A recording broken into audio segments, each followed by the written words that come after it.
하나님의 말씀,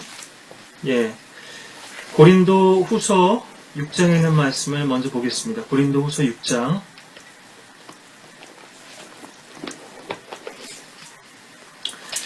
11절부터 있는 말씀, 16절까지 보도록 하겠습니다. 오 너희 고린도 사람들아, 우리의 입이 너희에게 열려있고 우리의 마음이 넓어져 있도다. 너희는 우리 안에서 좁아진 것이 아니요 너희의 애정 안에서 좁아진 것이니라.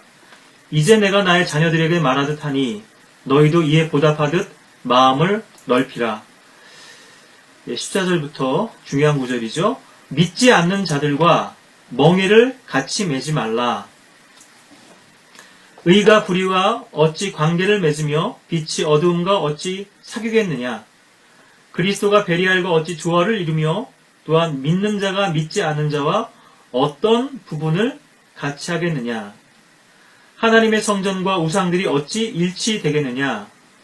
이는 너희가 살아계신 하나님의 성전임이라. 하나님께서도 말씀하시기를 내가 그들 가운데서 살 것이며 그들 가운데서 다닐 것이며 나는 그들의 하나님이 되고 그들은 나의 하나님이 되리라. 고린도 사람들아, 고린도 교회죠. 너희 고린도 사람들아.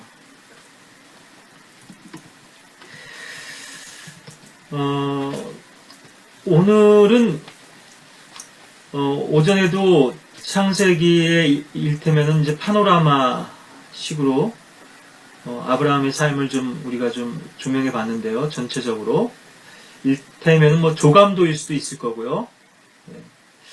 하늘에서 위에서 내려다보듯이 구글 어스에서 이렇게 우리가 지도 검색하고 위성 그 지도 보는 것처럼 좀 넓은 그런 조망에서 그런 또 보는 시각일 텐데, 우선 여기 그 본문 말씀 가운데서 본문이라고 특정할 수는 없습니다만 14절부터 보시면요, 아주 명문장이라고 할 수 있겠죠. 바울의 이 편지가 그 구술로 이것이 기록됐다는 것을 우리가 좀 고려한다고 하면, 대신 이제 대피라는 거죠. 그런 부분들을 본다면은 이 고린도전서 13장 사랑의 장의 그런 아주 아름다운 문장이랄까, 또 이런 곳곳마다요. 바로 여기 고린도서 6장에도 나오죠. 9절에 이름 없는 자 같으나 유명하고 죽은 자 같으나 보라 우리가 살아있으며 매를 맞았으나 죽지 아니하였고 슬퍼하는 자 같으나 항상 기뻐하며 가난한 자 같으나 많은 사람을 부유하게 하고 아무것도 없는 것 같으나 모든 것을 가졌느니라. 제가 헬라어 원문에는 어떻게 기록되어 있는지 모르겠습니다만 번역이 되었다 하더라도 결코 그 문장의 힘이나 호소력이나 감동이 사라지지 않는, 이것이 영감으로 기록됐으니까 더 그렇겠죠. 하나님께서 영감을 주셔서 기록했으니까 더 그렇겠는데, 어떻게 저런 말씀들을 하나님께서 이 바울을 통해서 주셨고, 이런 말들을 또 할 수 있었을지 하는 것들인데요. 바울이 고린도전서 16장 21절에도 보면요, 나 바울은 친필로 문안하노라. 그 앞에 대목은 다른 구절도 더 있습니다만, 다른 사람이 썼다는 그런 또 암시가 있고요. 다른 구절에서는 로마서인가요? 제가 지금 정확히 기억이 안 나는데, 그 형제가 이것을 기록했다고 이렇게 문안까지 대신 이제 전하는 것을 또 부분에서 확인할 수 있는데요. 어쨌든 아주 명문장인데요. 여기 보면 이제 6가지가 계속 이제 비교가 되고 있습니다. 비교되면서 우리에게 점층적으로 고조시키면서 이 부분을 강조하고 또 재차 이렇게 확인하고 도전하는 그런 내용인데요. 믿지 않는 자들과 멍에를 같이 매지 말라. 네, 여기서는 이제 요크가 나왔죠. 우리말에는, 우리 성경에는 지금 단어가 지금 번역이 안 돼 있으면, 이다만, unequally 그래서,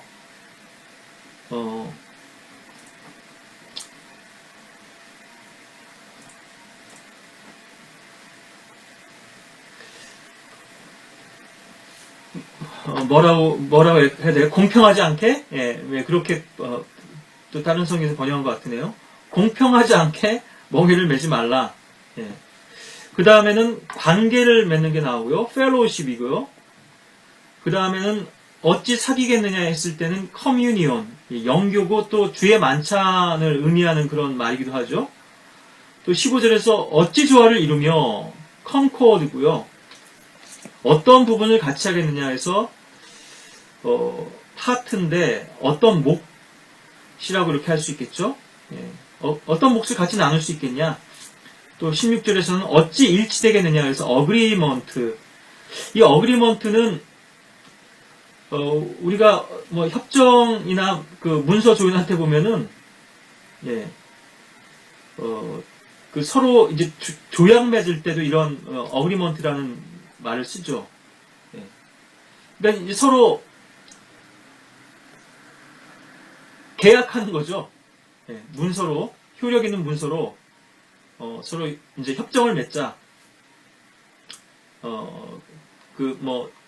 서로 양해할 수 있는 그런 내용들을 같이 담아가지고 이렇게 내는 것인데, 자, 이 구절을 근거로 해서 우리는 이제 믿지 않는 자와 결혼하는 부분이라든가 특수관계로 엮이는 거, 동업도 해당될 수 있을 거고요. 모든 동업이 다 안 되냐? 예, 저는 그렇게 말씀하고 싶지는 않습니다. 예, 가한, 허락될 수 있는 부분도 있을 텐데요. 조심스러운 거죠. 신중하게 접근해야 될 부분이고, 예. 동업의 정도가 다 다르니까요. 그러면 일테면은 직장에 믿지 않는 사람들은 고용해서는 안 되냐? 사업을 하는데. 이랜드 같은 그룹도 있고, 그 그룹도 지금 기독교인들만 다 직원을 채용하는 것만은 아니죠. 예. 그런 것들이 좀, 아름답게 보일 수도 있습니다만, 예. 성경에서는 또, 그러려면 우리가 세상 밖으로 나가야 될 것이다. 이렇게도 말씀하시죠. 고린도전서 5장 9절에서. 전혀 함께 하지 말라는 것이 아니라, 형제라 하는 자가 만약에 음행하거나, 그런 죄에 빠져 있다면, 함께 먹지도 말고 마시지도 말라. 이렇게 말씀하시는데요. 우리가 불신자와의 관계도 마찬가지죠. 일상적인 관계가 문제될 건 아니겠습니다만, 그것도 조심해야 되겠죠. 친구로 사귄다든가 하는 부분. 예.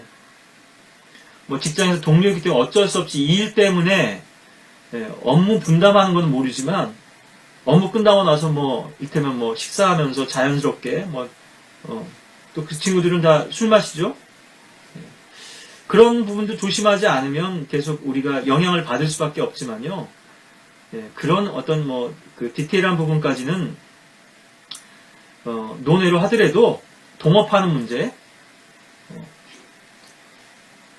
공동 투자하는 거죠. 이를테면은 돈이 들어가면 이거 아주 복잡해지죠. 예. 그리고 특히나 이제 결혼 문제에 이 구절이 이제 적용될 텐데요. 물론 문맥은 성별에 대해서 지금 말씀하고 계십니다. 참 아이러니한 것은 이 고린도 교회는 성경에서 가장 육신적인 교회로 이렇게 특징이 지어지는데요. 그런데 이런 육신적인 교회에 대해서 바울은 지금 하나님의 성전이라고 계속해서 너희가 하나님의 성전인 것과 너희 안에 하나님의 성령께서 거하시는 것을 알지 못하느냐? 너희 몸이 이렇게 강조를 하고 있는데요.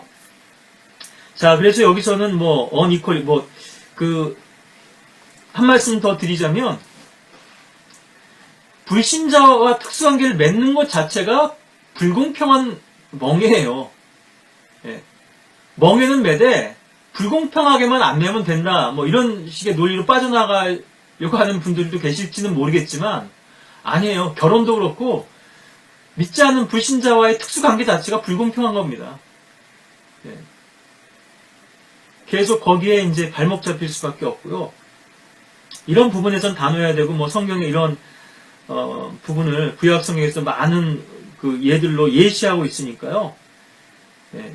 어떤 분들은 구약 성경은 교리로 받아들일 수 없다고 이렇게 하시는 분들도 계시지만, 뭐 오늘은 뭐 그 주제를 다루지는 않겠습니다만, 예. 구약 성경도 교훈이고 권면일 뿐 아니라 또 교리로 주어진 것이죠. 간단하게 말씀드리면 디모데 후서 3장 16절에 나오는 17절에 나오는 모든 성경은 사실은 1차적으로는 예, 바울이 디모데에게 이 편지를 썼던 시점이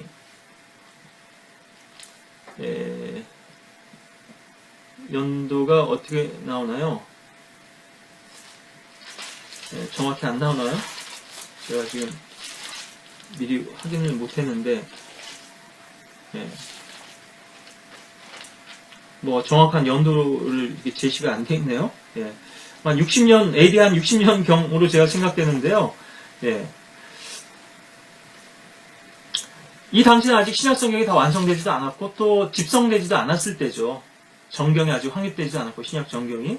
예. 여기서 모든 성경은 1차적으로 어렸을 때 디모데가 알았던 그 성경, 바로 구약 성경이죠. 구약 두루마리죠.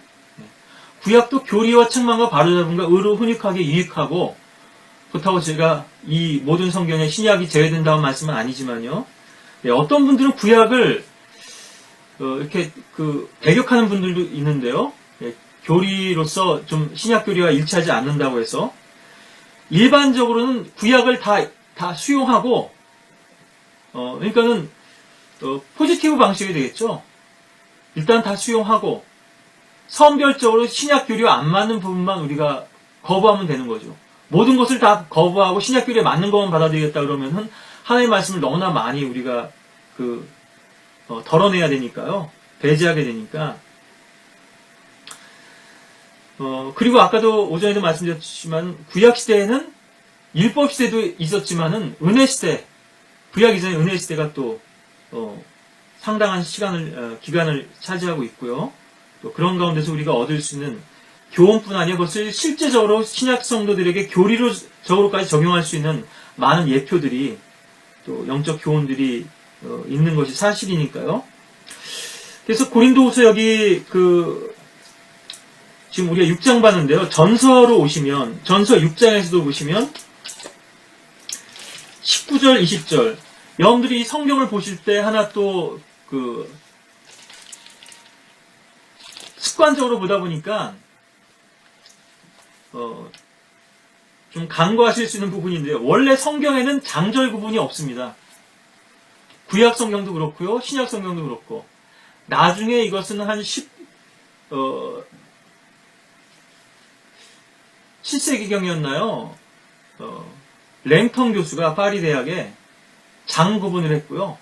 그 다음에 이제 에라스무스에 의해서 스테파노스판이었나요? 예, 제가 정확지 않네요. 기억이. 예, 절 구분이 또 들어가거든요. 그것은 이제 신약이 먼저 이렇게 됐고, 예. 이전에는 장절 구분이 없었고, 이것이 다 연결되어 있는 하나의 문맥이라는 거죠. 우리는 지금 장이 나뉘어져 있고, 또 단락 구분도 되어 있고, 심지어는요, 영어 킹제임스 성경에 따라서. 근데 이것을 덩어리로 이해하자면 전체가 하나라는 거죠. 그래서 6장 19, 20절을 보면 또한 너희 몸은 너희가 하나님께로부터 받은 바 너희 안에 계신 성령이 전인 것을 알지 못하느냐. 너희는 너희 자신의 것이 아니니라. 너희는 값을 치르고 산 것이니 그러므로 하나님의 것은 너희 몸과 너희 영으로 하나님께 영광을 돌리라. 그리고 그 다음에 나오는 내용이 바로 고린도서 7장에 주로 결혼을 주제로 우리가 했다고 이해할 수 있는 그런 내용인데요. 아까도 말씀드렸다시피 앞에서도 3장 17절에 보면 만일 누구든지 하나님의 성전을 더럽히면 하나님께서도 그 사람을 멸하시라면서 너희가 하나님의 성전이 갖고 하나님의 영께서 너희 안에 거하시는 것을 알지 못하느냐. 이는 하나님의 성전은 거룩하며 너희는 그 성전이기 때문이라고 고린도전서 3장 16, 17절에서도 말씀하시고 또 23절에서 너희는 그리스도의 것이요 그리스도는 하나님의 것이로다 이렇게 말씀하시는데요. 자, 그래서 이제 이 가장 육신적인 교회였는데 그 교회에 대해서 성전임을 계속 강조하고 있습니다. 예. 사실 이것이 이제 성도의 신앙, 헌신의 출발일 수 있을 텐데요. 나는 구속받은 자고 내 몸은 내 것이 아니다. 값을 치러 산 것이니 더 이상 너희가 주인이 되지 말라. 자신들을 위해 살았다가 죽었다가 다시 살아나신 그분을 위해서 살아라. 이것이 이제 메시지가 될 텐데요. 하나님께 영광을 돌리라. 예. 그래서 이제 여기서 아주 중요한 또 주제가 고린도서 7장에서 다뤄지고 있는데, 제가 오늘 여러분들에게 이제 드리려고 하는 말씀이 좀 너무 이것이 범위가 넓은 부분일 수도 있지만요. 예. 이 고린도 전서, 이제 고린도 교회가 이제 그 주 대상이 되겠지만, 뭐 제목을 고린도 전서라고 해야 될까요? 고린도 서신이라고 해야 될까요? 고린도서 7장이라고 해야 될까? 잘 모르겠습니다만은, 이 고린도서 7장에는 특히나 좀 어려운 부분들이 있거든요. 예, 그 부분을 먼저 보고 이제 보면 좋겠는데요. 7장 36절, 7절에 보시면, 그러나 만약 어떤 사람이 자기 처녀딸이 꽃다운 시기도 지나고, 또 그렇게 할 필요가 있어서 그녀에 대해 합당치 아니하게 처신하고 있다고 생각한다면, 그가 원하는 대로 해도 죄 짓는 것이 아니니 그들로 혼인하게 하라. 그러나 그가 마음을 굳게 정하고 아무런 필요성도 느끼지 아니하며 자신의 의지를 관장할 수 있어서 자기 처녀딸을 그대로 남겨두기로 작정했어도 잘하는 일이라. 그러므로 시집 보내는 자도 잘하는 것이지만 시집 보내지 아니하는 자는 더 잘하는 것이니라. 예, 이런 구절인데 럭커 목사님은 주석서에서 이 부분을 좀 난해 구절로서 이렇게 얘기를 하시는데요. 그래서 36절과 37절에 나오는 어떤 사람은 일단은 그 아버지로 보이죠. 예, 처녀딸을 둔 그 아버지로 보이는데, 36절 그 하반절에 나오는 그가 원하는 대로 해도 죄 짓는 것이 아니니 그들로 혼인하라 했을 때, 예, 여기서 얘기하는 그가 아버지일 수도 있지만 또 그들 가운데 포함된 그 처녀딸의 결혼 상대자일 수도 있죠. 그러니까 그렇게 본다면 또 37절에 그도 또 그렇게 이해할 수도 있는데, 그래서 여기서 이 의지가 아버지의 의지냐, 처녀딸의 아버지의 의지냐, 아니면 그 딸과 결혼하고자 하는 그 상대 방의 그런 그 남자의 의지냐. 물론 이것이 중의적일 수도 있겠죠. 둘 다를 의미할 수도 있고요. 어쨌든 이것이 해석에 있어서는 좀 명확지 않은 부분들이 있고, 또 이것 말고도 이 고린도서 7장을 이해하는 데 있어서는 우리가 좀 주의해야 될 대목들이 있는데, 먼저 이 고린도 전후서는 아까도 편지라는 말씀도 드렸지만요, 고린도 교회 성도들이 사도 바울에게 보낸 편지에 대한 답장입니다. 답장 형식으로 기록되어 있고요.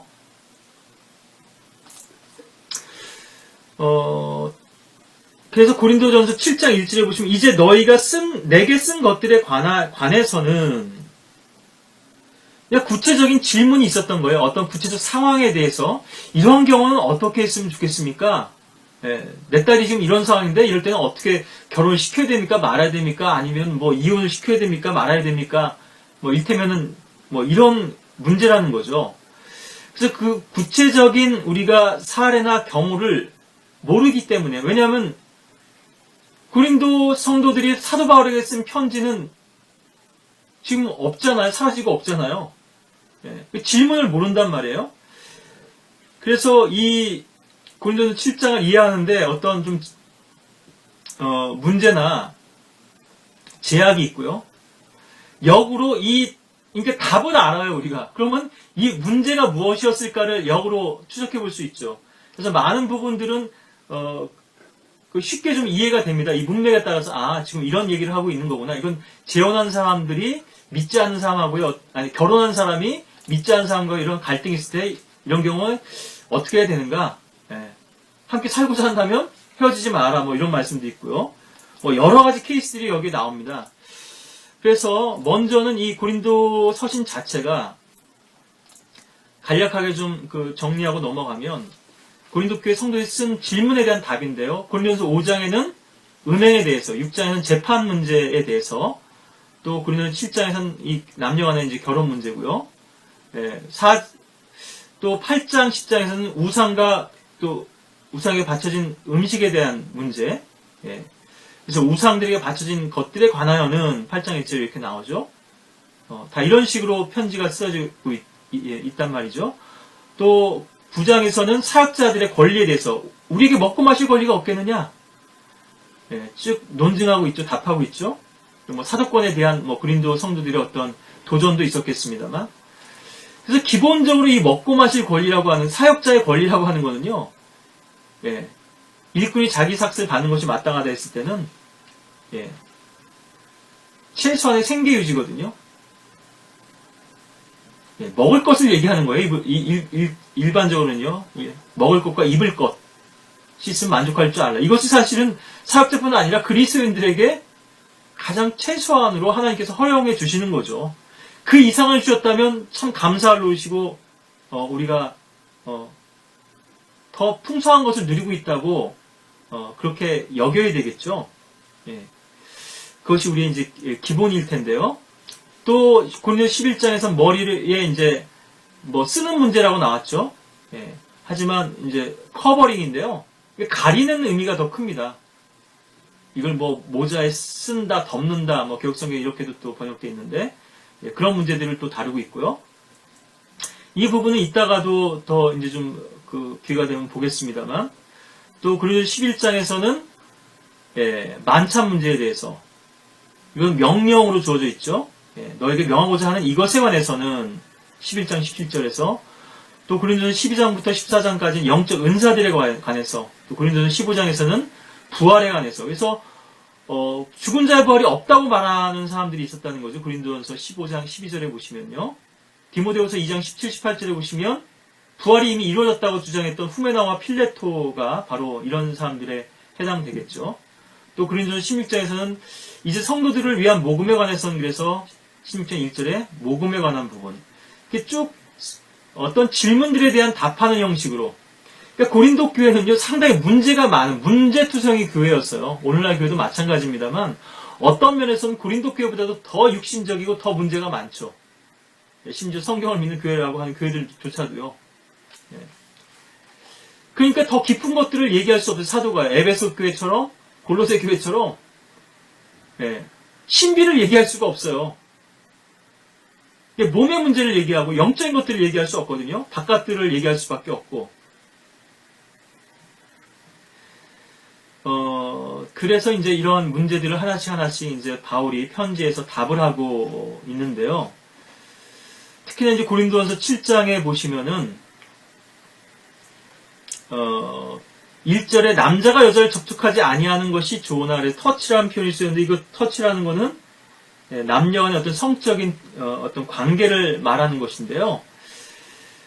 성경에서 남자, 여자 그랬을 땐 남자가 자기 부모를 떠나 여자와 한 몸을 이룰지니라 이렇게 부부관계를 의미할 때도 있고요. 그냥 뭐 일반적인 남자와 여자를 지칭할 때도 있는데 문맥에 따라 좀 달라지겠지만요. 여기서는 이제 혼의 정사를 의미하는 걸로 이렇게 이해가 됩니다. 그러니까 남녀 간에 뭐 남녀 칠세 부동석이란 말도 있죠. 우리 유교적인 뭐 그런 걸 얘기하는 게 아니라 그래서 뭐 남자들하고 여자들하고 교회 안에 앉을 때 예배당에서 남자는 뭐 왼편, 여자는 오른쪽 뭐 이렇게 앉는 뭐 그런 교회도 있었고 지금도 아마 있을지도 모릅니다. 그런 거를 얘기하는 게 아니고 이 터치라고 하는 거는 성적 관계를 말하는 거니까요. 그러니까 어떤 특정한 경우 상황에서 지금 이 편지가 쓰였다는 것을 여러분들이 이해하셔야 되는데 그런 부분이 이따가 뒤에서도 더 설명을 하겠습니다만은 그리고 7장 3절에 보시면 남편은 아내에게 합당한 애정을 주고 아내도 남편에게 똑같이 하라.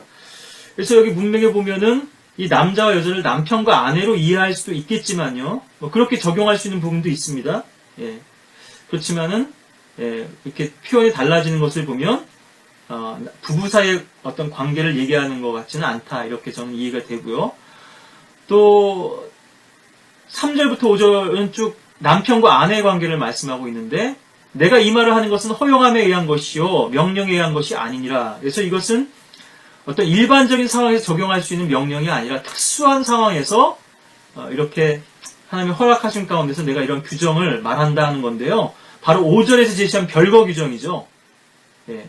서로의 권리를 빼앗지 말라고 하시고 다만 금식과 기도할 틈을 얻기 위하여 합의상 잠시 떨어져 있다가 다시 합하라. 예. 이걸 또 악용하는 사람도 있을 수 있겠죠. 이런 별거 규정을 악용해서 나 주님과 교제하기 위해서 방을 따로 쓰겠다고 잠자리를 피하고 싶다고 그런 부분에 이제 이 명령이 아니라 허용이라고 하는 부분은 구체적인 그런 디테일한 어떤 상황에 대해서 이렇게 바울이 또 지침을 주신 것 같고요. 또 8절에 보면은 내가 혼인하지 아니한 사람들이나 과부들에게 말하노니 이렇게 또 나오죠. 대상들이 좀 달라지고 경우가 달라지죠. 과부는 일단 결혼했다가 남편과 사별한 여인이죠. 남편이 살아있는 사람이라고 과부가 될 수 없죠. 남편이 죽은 사람만이 과부인 거고요. 그렇지 않은 경우라면 이제 이혼녀가 되겠죠.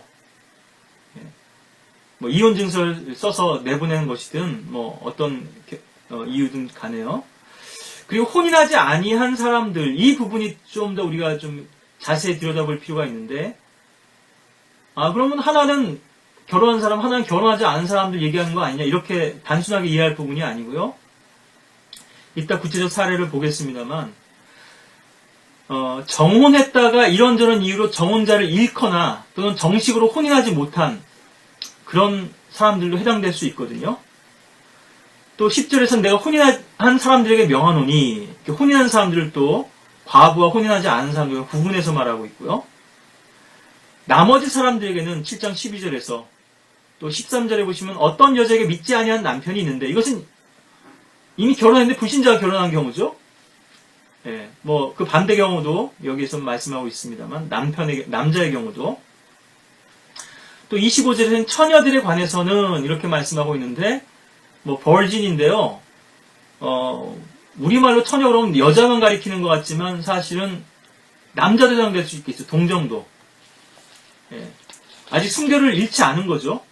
예, 정혼도 안 하고 결혼도 안 하고 그리고 34절에 보시면 부인과 처녀 사이에는 차이가 있느니라 이렇게 또 다 구분을 하고 계신데 그래서 반복되는 말씀입니다만 고린도 교회 성도들이 질문한 내용이 없어요. 그 각각의 경우들에 대해서 바울은 지금 다 답을 하고 있는 거거든요. 왜 이 고린도 교회에 이런 문제들이 많았냐. 고린도 교회는 다시 오늘날 교회도 마찬가지일 수 있거든요. 결혼하고 이혼하고 또 십장가하고 하는 이런 일이 성행되는 고린도 교회는 항구 도시였고요. 상당히 큰 도시였거든요. 네. 뭐 자료를 찾아보면 당시 인구가 몇 명쯤 된다는 것도 나오는데요. 뭐 바울 당시가 어땠는지 정확히는 알 수 없지만 어느 정도 규모인지를 우리가 가늠할 수 있죠. 그리고 이교의 신전이 있었습니다. 항구 도시가요. 외지인들이 많이 드나드는 곳이거든요. 선원들 있잖아요. 무역이 행해지고 그러니까 여기서 뭐 대부분 이런 항구에 보면 술집들 많습니다만 유곽도 많고 네, 많은 문제들이 벌어지는 거죠. 일테면 로맨스도 생길 수 있는 거예요. 긍정적으로 보자면. 그런데 결혼하자고 뭐 우리 월남 같은 데서 그런 일이 있었죠. 네, 결혼하자고 약속해놓고 안 돌아온단 말이에요. 네, 몸은 더럽혀 놓고 이런 것도 있고 정혼만 해놓고 내가 다음에 돌아와서 꼭 당신하고 결혼하겠다. 그런데 배 타고 나왔더니 사고로 죽은 거예요. 뭐 전쟁도 있을 수 있고요. 일테면 그런 경우가 될 수 있겠다는 거죠. 제가 이제 성경적으로 좀 조명해 보자면 결혼은 안 하고 첫날 밤은 안 치렀지만 정혼을 했는데 이런 경우에 어떻게 해야 되냐? 정말 독신으로 살아야 됩니까? 결혼을 또 요즘 뭐 돌싱이라고 그러잖아요. 돌아온 싱글 그래가지고 오히려 이혼 경력을 뭐 자랑스럽게 여기는데요. 여자들 같은 경우에 특히나 외모가 뛰어난 여자들은 뭐 연예인들도 그렇습니다만 뭐 이혼을 몇 번 했든 간에 아주 결혼을 잘하더라고요. 아주 그것도 능력 있는 남편들하고. 예. 남자들도 마찬가지죠. 뭐 재력만 있으면 예. 오늘날 세태가 바로 이런데요. 예. 너무나 어떤 그 의미 없이 부부관계를 맺고 뭐 성경에서 부부라고 하는 거는 뭐 한 몸이 된다고 하는 것이니까 창녀와도 한 몸이 될 수 있고 남녀 간의 어떤 육체적 결합을 합니다만 기본적으로는 예. 그렇게 몸을 섞는 것도 문제지만 예. 혼인사업 자체를 너무나 가볍게 여기고 뭐 이혼을 너무 쉽게 하는 거죠. 예. 오늘날도 이런 뭐 숱한 결혼 상황에서 벌어질 수 있는 문제들이 많겠습니다만 심지어 그리스인들조차도요. 이런 경우에 과연 우리가 어떻게 해야 되는가 하는 답을 여기서 우리가 좀 얻을 수 있고 또 하나님의 뜻이 무엇인지 우리가 좀 발견할 수 있을 텐데요.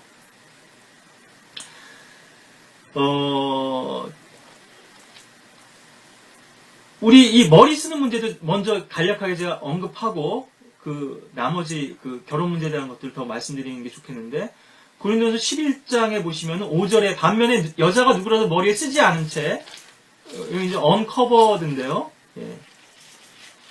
제가 이해하는 대로는 가리지 않은 채 이렇게 하는 게 더 좀 이제 이해는 쉬울 텐데요. 기도하거나 이혼하면 그녀의 머리를 수치스럽게 하는 것이라 이는 그 여자가 머리를 밀어버린 것과 마찬가지이니라. 예, 이렇게 지금 말씀을 하시잖아요. 예. 또 6절에도 여자가 머리에 쓰지 아니하려거든 뭐 가리지 않으려거든 또한 깎으라. 이건 좀 반어법이거든요. 예. 그러나 깎거나 미는 것이 여자에게 수치가 된다면 머리에 쓸지니라. 예. 여기도 이제 가리라고 하는 거죠. 예. 이 머리를 가리는 문제도 고린도 교회 어떤 특수한 상황에서 생긴 문제거든요. 우상의 신전이 있었고요. 그래서 고기 시장에서 나오는 그 고기를 살 때, 예, 묻지 말고, 너 양심을 묻지 말고 먹어. 왜냐하면 우상의 신전에 바쳐졌다가 그 희생을 통해서 나온 그 고기가 좀 싸게 거래가 되었기 때문에요. 예. 그러니까 수요 공급 법칙에 따라서 계속 이제, 그 공급이 되니까요. 가격이 하락할 수밖에 없겠죠. 네. 그렇게 받쳐지지 않은, 그 제사드리지 않은 물건은 고기는 좀 더 비싸게 통용이 되고. 그래서 이 신전에서 섬기는 여자들이나 또 이교 이런 신전은 다 신전 창녀들이 있었거든요. 이런 여자들이 머리를 밀었던 풍습에서 이것이 기인한 것입니다. 3회상 2장 20절에 보면 성막에 모였던 여인과 엘리아들 홈리와 피나스가 동침했던 사건이 있었잖아요. 성전에서나 성막에서나 신전에서 성례에서 섬길 때 여자들이 또 거들여야 될 섬겨야 될 일들도 있었겠죠. 예, 물론 성전이 지어지고 나서는 여자들은 근접할 수 없었지만요. 예, 그리고 이것은 뭐 성전에 기도하러 왔느니 뭐 제자들이 왔느니 하는 이런 여인들도 될 수 있겠습니다만 또 얼마나 악한 것입니까? 예, 이것이 또 카톨릭 신부가 고해해준다고 하면서 여자 신도들하고 벌이는 일들이고 또 개신교 교단교에서도 이런 일들 많이 벌어지죠. 상담한다고 하고 뭐 기도해준다고 하면서 손잡고 기도하고 별별 해결한 일들이 다 벌어지죠. 예. 그래서 그 여인들이 머리를 밀었던 풍습인데요.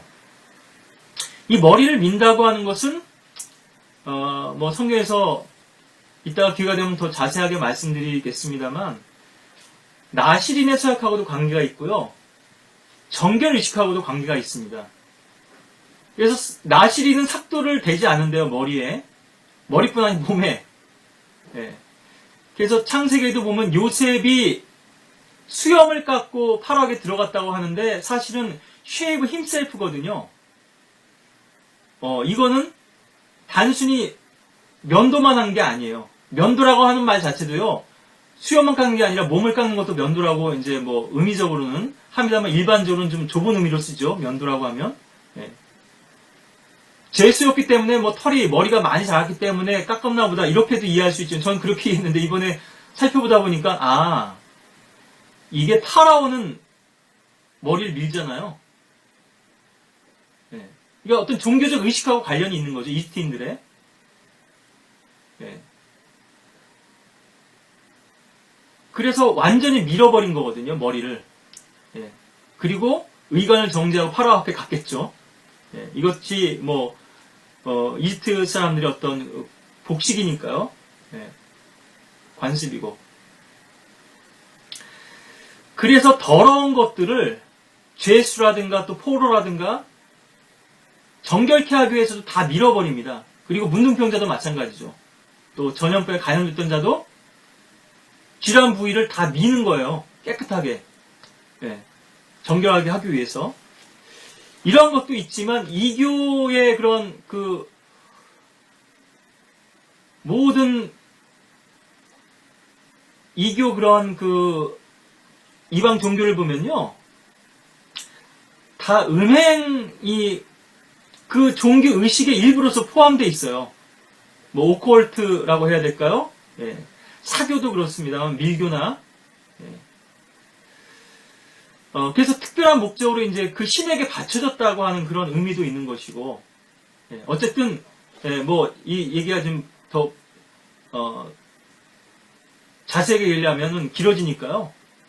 그 여인들이 머리를 밀었다 이거죠. 그런데 그러한 유행이 이거는 일테면 경제 논리일 수도 있고요. 신자에는 그런 정결한 처녀가 필요해요. 계속 신에게 바쳐지고 또 그런 사제들에게 또 바쳐질. 그러니까 계속 신전으로 공급이 됐겠죠. 이 처녀들이요. 그러면 머리를 밀어야 됐었고 또 그런 처녀들이 또 신자 안에서만 계속 있는 게 아니라 나온단 말이에요. 다시 사회로. 예. 이것은 오늘날 연예계나 유흥계의 그런 생리하고도 크게 다르지 않습니다. 예. 돈을 벌고 인기를 얻기 위해서 모델이 되기 위해서 탤런트나 영화배우 되기 위해서 걸그룹이 되기 위해서 들어가서 예. 세상의 기준에 맞춰서 옷차림이나 노래도 불러야 되고 가사도 그렇게 맞춰야 되는 거고 또 성상납을 요구하기도 하죠. 예. 또 그런 사람들이 또 유흥계로 빠지기도 하고 예. 계속 이런 순환이 있었을 텐데요. 그래서 이것이 유행으로 번진 겁니다. 예. 그리고 머리는 빨리 안 자라잖아요. 한번 밀었어요. 그러면 자는데 여자 같은 경우는 특히나 시간이 많이 걸리죠. 그런데 이런 사람들 가운데서 구원받은 사람도 있었고 고린도 교회에 들어온 사람도 있었어요. 그런데 이들이 그러한 모습으로 예배를 드리려다 보니 이것이 얼마나 흉하겠는가. 그래서 그것을 가리기 위해서 수건을 베일로 가리는 이것을 바울이 지금 고린도 교회에 이제 제시하고 있는 것이죠. 근데 이것을 오해해서 요즘도 지방교회라든가 카톨릭 같은 데서 머리에 수건 쓰고 있죠. 그래서 그런 민머리나 짧은 머리의 흉한 모습을 가리기 위해서 이것을 베일을 가리는 어떤 전통들이 생긴 거고요. 교회 안에서. 고린도 교회 밖에서는 이런 어떤 특수한 상황이 없으니까요. 굳이 이렇게 해야 될 필요가 없는 거죠. 이건 성경 해석과 이제 적용에 있어서의 어떤 문제점이나 오류라고 할 수 있을 텐데 이걸 일반화시켜서 누구에게 다 이렇게 해야 된다. 이렇게 한 것이고요. 오늘 이 고린도서 7장에 나오는 결혼 문제나 재혼 문제도 마찬가지겠습니다만 쉽게 일반화하기 어려운 부분들이 있거든요. 제가 아는 한은 이 사도 바울도요. 독신주의자가 아니었어요. 사도 바울은 이제 관원이었잖아요. 산헤드린의 멤버였다고요. 패팅길 같은 분이 이렇게 주장하는데요. 그래서 사도 바울은 사별한 사람이었을 거다. 결혼 안 한 사람은 산헤드린 멤버가 될 수 없다. 이를테면 이스라엘 종교의회의 국회의원인 건데요. 그래서 사별한 사람으로서 이렇게 열심히 해가지고 외국에 있는 서부까지 가서 예수 믿는다고 사는 사람들 다 고문하고 체포하고 죽이기까지도 한 건데 변화되고 나서 다마스커스 도상에서 주님만을 위해서 이제 자신의 평생을 드리게 된 것이죠. 그리고 뭐 로마서 7장 같은 데서도 죄를 얘기하면서 바울이 탐심을 얘기하는데요. 율법에서 얘기하는 탐심은 기본적으로는 십계명에도 나오죠. 내 이웃의 아내를 탐하지 말라. 그리고 내 이웃의 물건이죠. 가장 큰 탐심은 사실은 욕망은 사람에 대한 욕망이란 말이에요. 예.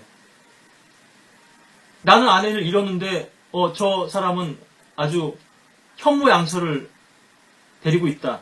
예. 아름다운 여인, 아주 지혜로운 여인과 살고 있다. 그게 이제 부러움을 넘어서 탐욕이 될 수 있겠죠. 예. 뭐 다른 물건들도 되겠습니다만, 그래서 여기서 로마서 7장에서 얘기하는 바울이 얘기하는 율법에서 탐내지 말라 말씀하지 않았는데 탐심을 알지 못했을 것이다 얘기할 때 이 탐심은 성경적으로 보자면 가장 1차적으로는 여자 문제일 수 있겠죠. 특히나 바울 같은 상황에서는. 그런데 이런 모든 문제들에 대해서 이 고린도서 7장에서 바울이 답하면서 어떻게 해야 하는지 하는 부분. 그래서 결론적으로 보자면 나와 같기를 바란다 그러는 거 아니겠어요? 그렇다면 그 경우에서도 바울이 사별한 것으로 우리가 전제한다면, 이 독신으로 사는 것이 더 낫다는 말씀이 모든 사람에 대한 것이 아니고, 다른 사람도 나와 같기를 바란다고 하는 이 말씀은, 재혼에 해당되는 그런 문맥이겠구나. 결혼했다가 상처하거나 아니면 뭐 여러 가지 이유로 여기는 납치도 있을 수 있고요. 성폭행을 당하는 것도 있을 수 있고, 구체적 사례는 제가 더 기회 되면 더 보도록 하겠고, 또 오늘날 같은 시대가 아니에요. 전쟁터에 나가서 뭐 젊은 사람들만 전쟁에 나가는 게 아니니까요. 죽는 경우도 있을 수 있고, 여자들 경우 같은 경우 뭐 사고사도 있을 수 있고요. 또 노예제 하였기 때문에요. 당시 로마에는 노예들이 더 많았거든요. 노예들도 결혼하잖아요. 그럼 결혼하면 주인이 준 여자와 결혼했으면 이 아내나 자식도 성경에 따르면은 내 것이 아니에요. 나가대로 혼자 나가야 돼요. 그리고 거론할 수 있는 권리도 종이라면 여자가, 남자도 마찬가지겠습니다만 본인들의 의지에 따라서 결정할 수 없어요. 그래서 여기서 36절 아까 봤던 이 구절에서 사실은 아버지도 될 수 있으면 노예를 둔, 어떻게 보면은 뭐 이 구절의 직접적인 의미는 아닙니다만 주인도 될 수 있죠. 주인이 허락 안 하면 결혼할 수 없거든요. 장가갈 수 없거든요. 그리고 노예하고 결혼하게 되면 나도 노예에 어떻게 보면 일부가 되고 노예로 팔려가는 것과도 같죠. 그래서 이제 그러한 어떤 특수한 상황에서 나온 말씀일 것 같다고 하는 것을 제가 이제 성경적으로 이렇게 해석을 하는 것인데요. 그래서 머리에 쓰는 문제도 마찬가지였고요. 조금만 더 말씀드리면은 고대 바빌론의 이집트를 기원으로 하는 모든 이교 숭배에는 그 의식의 일부로 근친상간을 포함해서 음행이 포함되어 있었습니다. nim롯의 아내는 세미라미스인데요. 그 아들 타무스 하고의 관계에서 이제 또 자식을 낳고, 이것이 하늘의 여왕이죠. 이 세미라미스가요. 성경에 나오는. 이것은 뭐 신화에도 나오는데 오이디푸스 신화 같은 것, 뭐 오이디푸스 컴플렉스.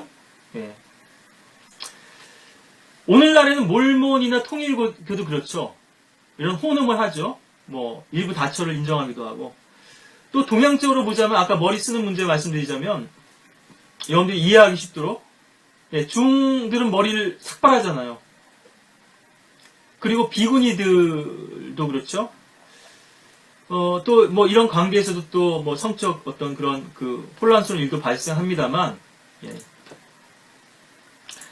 중세 때도 그래서 수녀들이 신부의 아이를 낳아가지고 교회 지하 묘지에다가 이렇게 유골이 잔뜩 쌓여져 있는 이런 것들이 또 역사적으로도 밝혀지고 하거든요.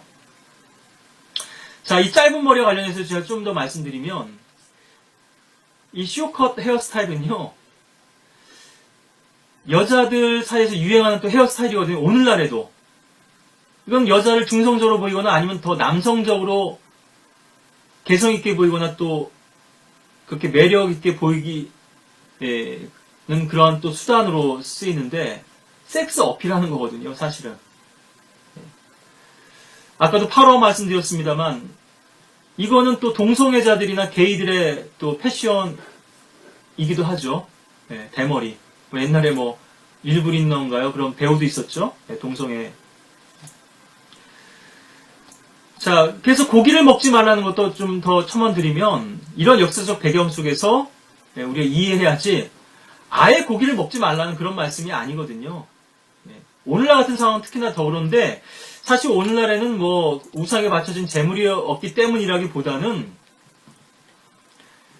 이게 뭐 그 사료 문제도 있고요. 뭐 GMO 뭐 이런 걸로 기른 사료일 수도 있고 음식 쓰레기를 수거해가지고 또 동물들 사료도 쓰거든요, 그것을. 그러니까 우리가 먹는 이 식품들이 지금은 안전하지 않기 때문에요. 뭐 광우병 이런 문제도 있었습니다만 그런 문제라면 모를까 이 먹는 문제, 뭐 하나님의 말씀 기도로서 성결케 되는 것이니까 거룩하게 되고요. 고린도 교회 상황에서는 그렇지만은 그런 연약한 양심을 가진 형제가 있었기 때문에 그런 네가 음식을 우상에 바쳐진 고기를 먹는 것을 본다면 어떻게 되겠냐 이렇게 권면하고 계신 거죠. 자, 그래서 이제 이런 부분들에 대해서 좀 더 이제 제가 좀 구체적인 부분들을 말씀드리기를 원하고 또 고린도서 7장 29절을 보시면 때가 얼마 남지 않았으니 그러니까 재림의 임박성이 지금 강조되고 있죠. 그래서 일반적인 상황에서의 어떤 그런 그 말씀으로 주어진 게 아니라 그런 상황에서 나온 말씀이기 때문에요. 오늘날 우리는 특히나 마지막 때에 살고 있으니 이 말씀이 뭐 그대로 아멘 될 수 있는 말씀일 수도 있죠. 지난번에도 봤습니다만 이 세상의 형체가 천하사감이라 이렇게 말씀하고 다 이용하지 못할 것처럼 하라 이렇게 하시면서 이 결혼 문제에서 이제 일반적인 그 주제로 성도들에게 또 이 화제를 또 전환하고 있는데요, 바울이. 자, 이것이 이제 전반적인 문맥이라고 하는 것이고, 주 안에서만 할 것이라 고린도서 7장 39절에서 이건 재혼의 경우죠. 그렇다면 당연히 초혼도 주 안에서만 해야 되겠죠. 아까도 믿지 않은 자와 멍에를 같이 매지 말라 말씀을 드렸는데요. 근데 너무나 많은 사람들이 실패하는 부분이고요. 이 결혼 문제, 직장 문제도 그렇습니다만 가장 또 오랜 동안 영향을 미치죠. 상대 배우자가 죽기 전까지 이 결혼 문제는 계속되는 거 아니겠어요? 이혼하지 않는 한. 그래서 기본적으로는 이것이 그런 특수한 상황의 결혼 문제다 하는 것들을 좀 우리가 이해할 필요가 있고요. 노예하고 결혼하려면 사실 그 몸값을 마련해야 될 거 아니겠어요? 자유케 하기 위해서는. 혼인이 늦어질 수밖에 없는 그런 경우도 있겠죠. 또 뭐 결혼 지참금 문제도 있습니다만. 그래서 이것은 서로 정언을 했지만 결혼을 이행할 수 없는 그런 상황에서 벌어진 문제가 아니겠는가 싶은 건데요. 그리고 성경시대 당시에 요즘은 뭐 이혼한 것도 뭐 흠이 안 되는 시대일지 모르겠습니다만 그 당시만 해도 정혼했다가 파혼이 돼버리면요. 남자든 여자든 다시 시집가거나 장가하기 어려운 뭐 지역사회가 좁으니까도 그렇고요. 그만큼 이 정절이나 명예를 소중히 여겼던 거거든요. 사랑의 서약을 소중히 여긴 겁니다. 내가 저 사람과 결혼하기로 정혼했는데 결혼이 혹시 어떠한 이유에서는 파혼됐다 할지라도 내 그 마음을 변치 않겠다. 이러한 사실 마음이 주님께도 드려져야 될 텐데요. 이런 정절과 지조와 순결한 마음이 오늘날에는 주님께도 뭐 이런 마음을 찾아보기 쉽지 않죠. 사람에게는 더더욱이나 그렇습니다만. 그래서 어떤 경우는 평생 결혼을 포기해야 할 수도 있는 그런 상황이 벌어지기도 하는 거죠. 요즘 이슬람권에서도요, 중동에서도 정혼했다가 그 사유가 누구에게 있든 간에요. 비책 사유가. 남자 집안이든 여자 집안이든. 그것은 다른 애인이 있었다든가 아니면 불륜을 저질렀다든가 이렇지 않았다 할지라도 가문의 명예를 더럽혔다고 그래가지고 왜 사유를 깨버렸냐? 그래서 명예살인을 행하기도 하거든요. 오늘날도요. 뭐 파키스탄이라든가 이런 이슬람 국가들에서 이 명예살인이 많이 자행되고 있거든요. 유엔 뭐 인권 보고서 같은 데도 이것이 좀 보고되고 있는데, 이건 너희들 타치하지 말라 이거죠, 서양 사람들. 예. 이건 뭐 인권 문제 아니야. 그 사람들이 뭐 종교적으로 이걸 보니까요. 자, 그러한 어떤 특수한 상황들이 있을 수 있다는 건데요. 우리가 지난번에도 말씀드린 신명기 20장 7절에 보면 아내와 정혼하고 그녀를 취하지 못한 자가 있느냐? 예. 이건 결혼한 상태가 아니라 정혼만 한 상태예요. 예. 그래도 성경에서는 이것을 거의 부부관계로 보죠. 정식 부부는 아니라 할지라도. 예. 어떤 사람이 새 아내를 얻었으면 그는 전쟁에 나가지 말 것이며, 신명기 24장 5절에서도 좀 전에 20장 7절 봤고요. 전쟁으로 인해서 야기된 문제가 얼마든지 있을 수 있겠죠. 예, 뭐 오늘날 같은 뭐 모병제나 징병제가 있는 게 아니라 누구나 다 전쟁터에 나가니까요. 예. 또 뭐 반대의 경우를 여자에게도 상정해 볼 수 있죠. 뭐 옛날에 여군도 있었는지 모르겠습니다만은, 예, 뭐 병사를 했다든가 사고사를 했다든가 뭐 납치를 당했다든가, 요즘이나 치안이 이렇게 안정돼 있죠. 인신매매가 많이 행해졌을 거란 얘기죠. 예. 또 젊은 처자들 같은 경우는 뭐 일테면 보쌈이죠. 예. 정혼을 했는데 여자 처녀가 갑자기 사라져 버렸어요. 실종돼 버렸어요. 예. 뭐 황당하겠지만 남자가 어떻게 해야 되겠는가? 죽었는지 생사 확인할 수 없으니 계속 기다려야 되는가? 보통 그런 것들이 정상적이었을 거고요. 근데 무한정 한참 기다렸는데도 몇 년이 지났는데도 안 돌아오고 무한정 기다릴 수 없어. 이럴 때는 어떻게 하는 게 좋습니까? 만약에 정욕에 불타지 않고 네가 자신을 제어할 수 있다면 뭐 혼자 사는 것도 좋다 이거죠. 그런 경우라면, 예. 일반적인 경우가 아니라, 예. 사람마다 받은 은사가 다 달라서 이런 사람도 있고 저런 사람도 있다. 모든 사람이 나아갔기를 바라나. 고린도서 7장 7절에서도 이렇게 말씀하고 있죠. 또 그러면서 계속 이 고린도서에서는 그렇기 때문에, 예, 명령이라고 주께서 주신 말씀, 명령에 의한 것이고 허용함에 의한 것이 아닌 허용함에 의한 것이, 이런 말씀도 있습니다만, 그래서 고린도서 14장 37절에 보시면 만일 누구든지 자기를 선지자나 영적인 사람으로 생각한다면 내가 너에게 쓰는 글들이 주의 명령들임을 인식해야 할 것이라. 예. 그래서 이 말씀의 의미는, 예, 모든 사람에게 주어진 그런 어떤 계명은 아니다. 그런 의미에서, 예, 이 지침도 그렇지만 특수한 상황에서는 주님의 지혜대로 또 계시와 영감에 의해서 주어진 하나님의 말씀이다. 이렇게 또 바울이, 예, 이 부분을 균형 있게 제시하고 있는 것이죠. 예. 이거는 그래서 성경에서요, 인간은요, 성경을 읽을 때조차도 자기 핑계와 구실을 찾는 사람들이 있습니다. 요거는 자기 뜻을 이루기 위해서는 얼마든지 근거를 찾을 수 있거든요, 성경에서도. 근데 성경의 기본적인 문맥은 그런 의미로 하신 말씀이 아닌데, 그렇게 왜곡하는 거죠, 성경을.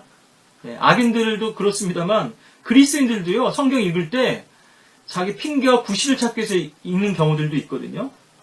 또 읽다가 또 그렇게 그 말씀을 자기 죄를 지을 수 있고 자기 욕망을 실현시키는 어떤 또 핑계거리를 삼기도 하고요.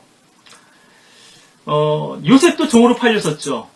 이제 노예제의 이 경우에 해당하는 경우들을 우리가 또 많이 볼 수 있는데, 출애굽기 21장 7절에 보시면 만약 어떤 사람이 자기 딸을 여종으로 팔았으면, 가난해져서 이제 딸을 여종으로 판 거예요.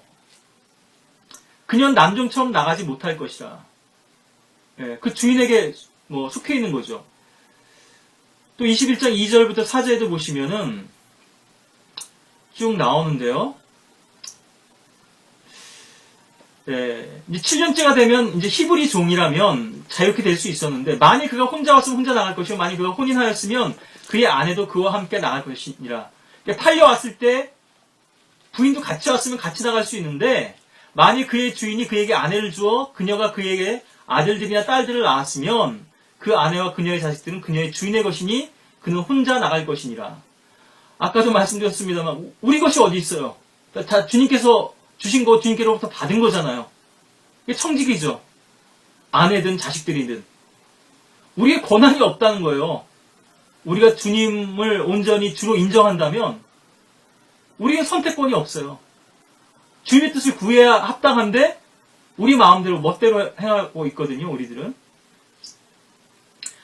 예, 이 생명마저도 내 가족마저도 내 마음대로 할 수 없는 것이 바로 우리가 주의 종이고 노예라는 거죠.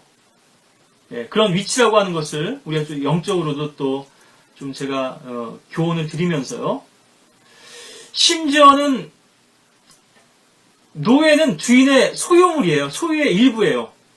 또 성경에서는 출애굽기 21장 21절에 보면 주인의 돈이라고도 표현이 돼요. 그러니까 은 30에 팔리는 거죠. 노예에게는 그 정도의 가치밖에 없어요. 뭐 이를테면은 뭐 몇천만 원 정도? 요즘은 인신매매 어떻게 하는지 모르겠습니다만, 예, 뭐 창녀손에 팔려가기도, 포주한테 팔려가기도 하고 그러죠. 예, 가출한 청소년들이. 넌 내가 샀다 이거잖아요. 내가 본전 뽑아야 되겠다. 예, 가길 어딜 가냐. 오늘날도 이러한 상황이 있는 거 아니겠어요? 그런데 왜 우리가 주님께는 기꺼이 드리지 못하느냐는 거죠. 예, 그런 상황이기 때문에 결혼 문제 특히나. 그러니까 그리스도인이 결혼하는 문제들이요, 이 로드십에서 보자면, 주대심에서 보자면, 주님께 허락하시지 않으면 결혼할 수 없는 거죠. 때도 그러하지만 배우자, 상대도. 주님께 허락하시지 않은 배우자, 주 안에서만 하라 그랬는데 왜 믿지 않는 자와 하냐는 거죠. 예? 세상적인 배우자와 하고. 예, 그리스도인이라 할지라도 왜 주님께서 더 기뻐하시는 배우자를 찾지 않고 자기 만족이라든가 아니면 믿음도 형편없는 그런 사람하고 꼭 결혼하려고 하느냐. 이 납치라고 하는 부분 전쟁에서의 또 그런 어떤 납치도 포함되죠. 탈취도. 지난번에도 재판관계 5장 30절 봤죠. 각자 한두 처녀를 얻었으리니 그들이 약탈문을 나누지 못하였으리라 이런 말씀도 있었는데요. 예. 노세 경우를 보면 다 창세기 14장에서 이 바벨론 세력에 다 신할 땅에서 온 세력에 다 잡혀가죠. 롯뿐 아니라 롯의 딸들과 뭐 아내도요. 그래서 창세기 14장 11절 12절을 보면 롯과 그의 재물도 빼앗아왔다고 하는데 14장 16절을 보시면 그것을 다시 찾아오게 되는데요. 모든 재물을 다시 찾아오는데 자기 형제 롯과 그의 재물과 여자들과 백성들도 다시 찾아왔더라. 롯의 뭐 종들도 있었겠지만 여자들은 여기서 특히나 롯의 아내. 그렇다 한다면 이 여인은 롯의 아내는 이집트에서부터 얻었을 가능성이 높죠.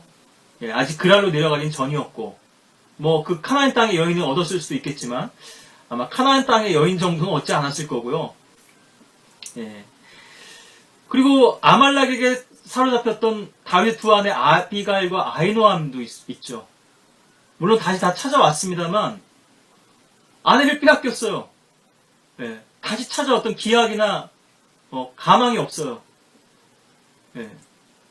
이런 경우는 어떻게 해야 되냐 이거죠. 예. 사무엘상 30장 3절 5절 또 18절 19절에 보면 이런 것들이 나오죠. 이건 다윗뿐 아니라 그 다윗과 함께 했던 400명도 600명도 자기 가족들을 다 잃은 거죠. 자기 아들들과 딸들도 다 빼앗기고요.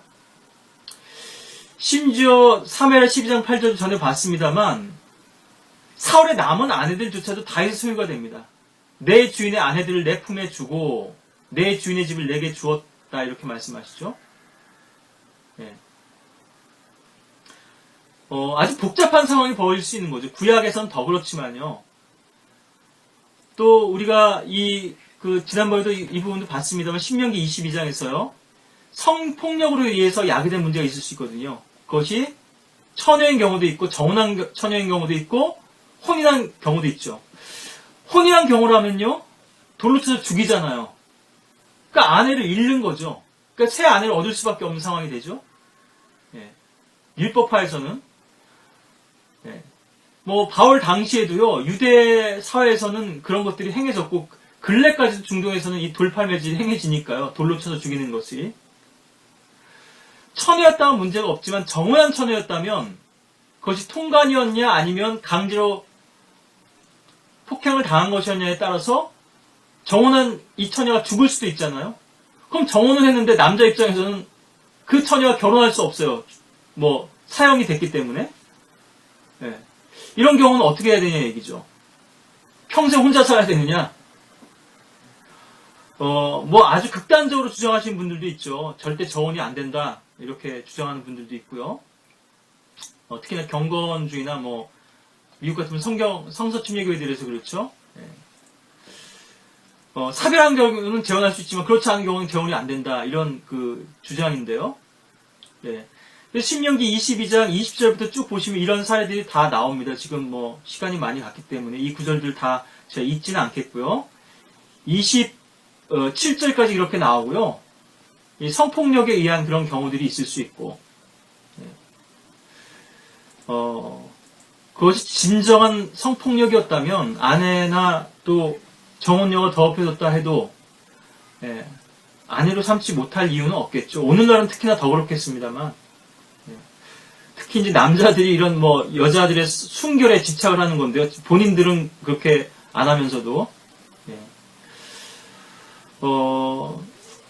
주님께서는 호세아에게 음란 여인 아내를 얻으라 하시고 그 여인을 계속 호세아에게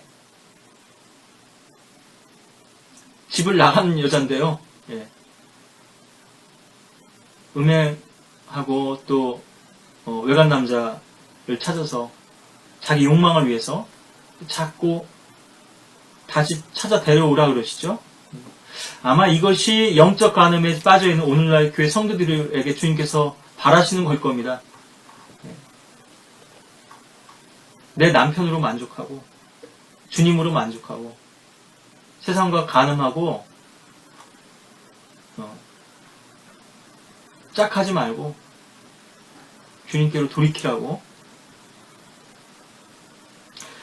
신명기 28장 30절에도 물론 이 저주의 내용입니다만 내가 아내와 정혼할 것이냐 다른 사람이 그녀와 동침할 것이며 이런 또 사례가 나오죠.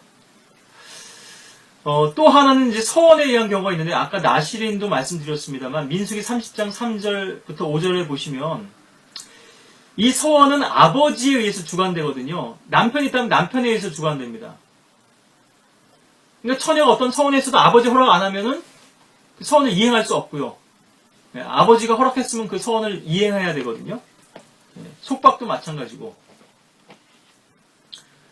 결혼 문제에도 또 이런 경우가 발생할 수 있다는 것이죠. 결혼하겠다고 할 때도 마찬가지지만 결혼 안 하겠다고 할 때도. 그래서 아까 고린도전서 7장 36절 7절은 아버지가 가장의 그런 이제 권한이 다 있는 거죠.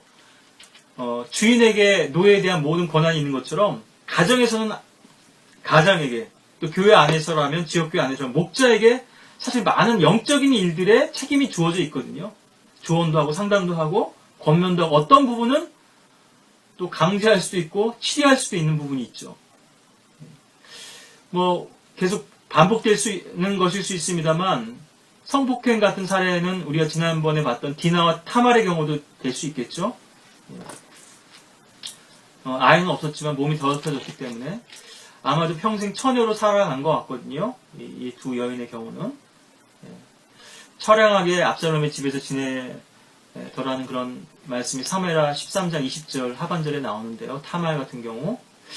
자, 또 요셉과 같은 경우도 있을 수 있어요. 마태복음 1장에 나오죠. 그의 모친 마리아가 요셉과 정혼하였으나 동침하기 이전에 성령으로 잉태된 것이 그녀에게 나타났더라. 이건 뭐 임신을 했어요, 여자가. 정혼을 하고 결혼을 아직 안 했는데.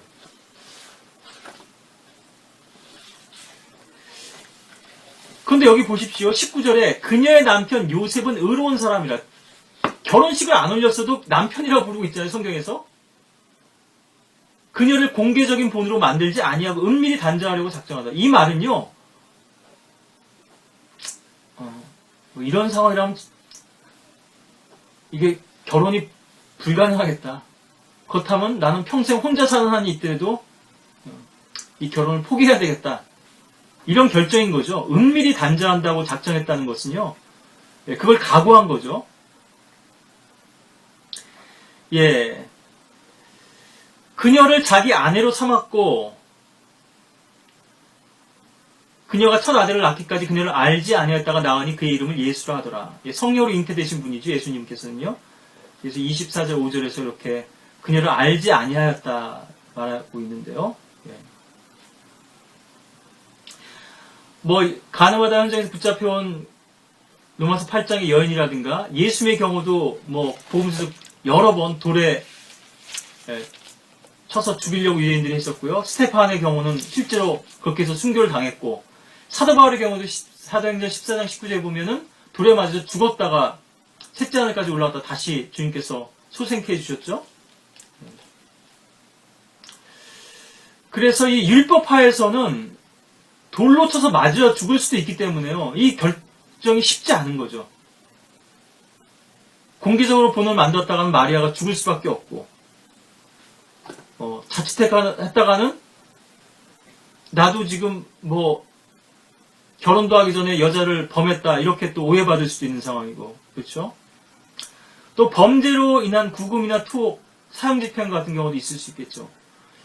뭐 아주 뭐 예외적인 경우겠습니다만 여자들의 감옥 그 감방에는 또 아이들도 같이 들어가 있는 경우도 있죠. 예, 임신했기 때문에. 뭐 외국 같은 사람이다 우리나라에 아직 그런 게 없는 걸로 합니다만 제수들에게 부부 사이면은 뭐 몇 달에 한 번씩 이렇게 하룻밤을 같이 자고 갈 수 있도록 해주죠. 죄수를 뭐 내보내줄 수는 없고 정혼을 했는데 남편이 강도로 잡혀 들어왔단 말이에요. 죄수로. 아니면 뭐 로마 시대 당시에는 종교적인 이유로 많이 그랬을 거고요. 잡혀가 끌려가고 체포당했을 거고 또 뭐 죄에 연루될 수도 있고요. 오네시모 같은 경우가 그렇죠. 예, 도망친 노예란 말이에요. 노예가 도망쳐서 다시 잡혀 들어가죠. 또 오네시모처럼 아마 뭐 좀 여비하려고 그랬는지 돈에도 좀 손을 댄 것 같아요. 그래서 그가 내가 잘못을 저질 거야 갚아야 할 빚이 있으면 내게로 넘기라. 빌레몬서 1장 18절에서 이렇게 말씀하고 있는데요. 예. 그가 잠시 떠나 있게 된 것은 아마 이로 인하여 내가 그를 영원히 얻게 하려는 것인지도 모르니 이젠 종으로서가 아니라 종 이상의 사랑하는 형제로서 내게 특별히 그러한데 하물며 너에게는 육신과 주 안에서 더욱 그러하지 않겠느냐라고 주인에게 돌려보내면서요. 사도 바울이 감방 동지였죠. 이 오네시모를 복음을 전하고 구령하고 나서 다시 주인에게로 돌아가라고. 예. 그래서 그리스도의 위치가 참 중요합니다. 내가 어떤 권위 아래 있었고 그 권위 아래에서 지금 순종하고 있는가. 거기서 이탈했다면 다시 원점으로 하나님께서 돌이키셔요. 예. 그러길 원하시는 거죠. 똑같은 상황, 똑같은 사람이 아니라 할지라도 그 공과나 교훈을 배우지 못하면 앞으로 나갈 수가 없기 때문에 계속 복종을 가르치시는 거거든요. 권위 아래에서의 순복을. 이런 뭐 범죄로 인한 것이 뭐 양심수였던 예, 종교적인 이유였던 예, 범죄에 의한 것이었던 이런 경우에 또 혼인관계에서도 많은 문제가 벌어질 수 있고요. 예, 야고보의 순교도 사도행전 12장에 보면 나오고 베드로의 투옥도 12장 3, 4절에 보면 나오죠. 1, 2절에 이어서 또 바울과 실라도 투옥됐었죠. 사도행전 16장 23, 4절에 보면 예. 그래서 이러한 경우들에 있어서 예, 여러 가지 복합적인 일들이 벌어질 수 있는데 이에 대한 이제 답으로서 예, 우리가 이 고린도전서 7장을 이해한다면 좀 더 폭넓게 이해할 수도 있고 오해의 소지를 좀 줄일 수도 있을 거고요. 그래서 우리가 주 안에서만 결혼하지만 이러한 경우에 또 주님의 뜻을 어떻게 기다리고 우리가 또 주님의 뜻에 따라야 하는지 하는 부분들을 오늘은 조금 이제 그 지식적인 그런 그 오해는 이제 말씀이 된 것 같고 성경 공부가 된 것 같은데요. 네, 이 고린도 전서를 여러분들이 또 비록 육신적인 교회였지만 예, 오늘날에는 이 표준에도 우리가 미치지 못하기 때문에 너무나 이 편지를 읽으면서 부끄러울 대목들이 많을 거고요. 예, 고린도교회 성도들을 통해서 또 고린도교회 성도들에게 보낸 이 바울의 편지를 통해서 오늘날 우리의 신앙의 위치가 어디고 또 우리가 어디를 향해서 나아가야 하는지 하는 부분을 또 재점검할 수 있는 좋은 계기가 되시기를 바라겠습니다.